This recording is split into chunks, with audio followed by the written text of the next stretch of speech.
بسم اللہ الرحمن الرحیم۔ تو آج کے احکامات چل رہے ہیں۔ آج میں آپ کو بتاتا ہوں طواف کے اقسام، یعنی طواف کے کتنے اقسام ہیں۔ فقہاء نے طواف کے 7 قسمیں بیان کی ہے، وہ میں آپ کو بتاتا چلوں۔ طواف قدوم، سب سے پہلے کیا ہے طواف قدوم؟ یہ صرف حج افراد یا حج قران کرنے والے آفاقی کے لیے سنت ہے۔ حج تمتع یا عمرہ کرنے والے کے لیے خواہ وہ آفاقی ہو یا مکی مسنون نہیں ہے۔ ہاں، اگر کوئی مکی میقات سے باہر جا کر صرف حج افراد یا حج قران کا احرام باندھ کر حج کرے تو اس کے لیے بھی مسنون ہے، اور اس کا وقت مکہ مکرمہ میں داخلے سے وقوف عرفہ تک ہے۔ کیا تھا طواف قدوم؟ اس کے بعد ہے طواف زیارت۔ یہ حج کا رکن اور فرض ہے، اس کے بغیر حج پورا نہیں ہوتا۔ اس کا وقت 10ویں ذی الحجہ کی صبح صادق سے شروع ہوتا ہے اور ایام نحر 12ویں ذی الحجہ کی غروب آفتاب تک ہے۔ اس کے بعد ہے طواف صدر، تیسرے نمبر پر بیت اللہ سے واپسی کا طواف، اس کو طواف وداع بھی کہتے ہیں۔ یہ ہر آفاقی پر واجب ہے، لیکن مکی یا جو آفاقی مکہ مکرمہ کو ہمیشہ کے لیے وطن بنا لے اس پر واجب نہیں۔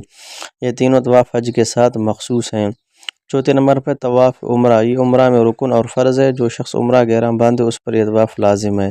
پانچویں نمبر پر طواف نظر، جس شخص نے طواف کی منت مانی ہو اس ماننے والے پر واجب ہوتا ہے۔ چھٹے نمبر پر طواف تحیت، مسجد حرام میں داخل ہونے والے کے لیے مستحب ہے، لیکن اگر کوئی دوسرا طواف کر لیا تو وہ اس کے قائم مقام ہو جائے گا۔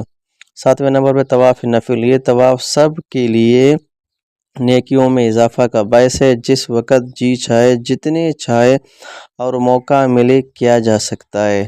یہ کیا ہے طواف کے احکام تھے۔ اب آگے چلتے ہیں زمزم کے آداب۔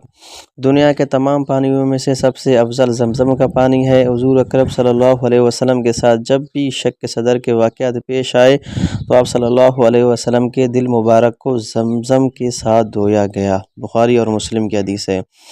نبی کریم صلی اللہ علیہ وسلم نے فرمایا ماء زمزم لما شرب لہ، یعنی زمزم کا پانی پیتے وقت اللہ تعالیٰ سے جو حاجت مانگنے کا خیال جما جائے گا انشاءاللہ وہ مراد پوری ہوگی، ابن ماجہ کی حدیث۔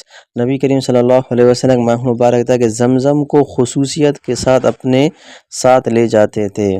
اب یہ کیا تھے؟ زمزم کے آداب تھے۔ اب زمزم پینے کے آداب کیا ہے وہ سنیں۔ سب سے پہلے اپنا رخ قبلے کی طرف کر لیں، اللہ کا ذکر کریں دائیں ہاتھ سے اور 3 سانس میں پئیں۔ چوتھے نمبر خوب سیراب ہو کر پئیں۔ پانچواں نمبر پینے کے بعد اللہ تعالیٰ کا شکر ادا کریں۔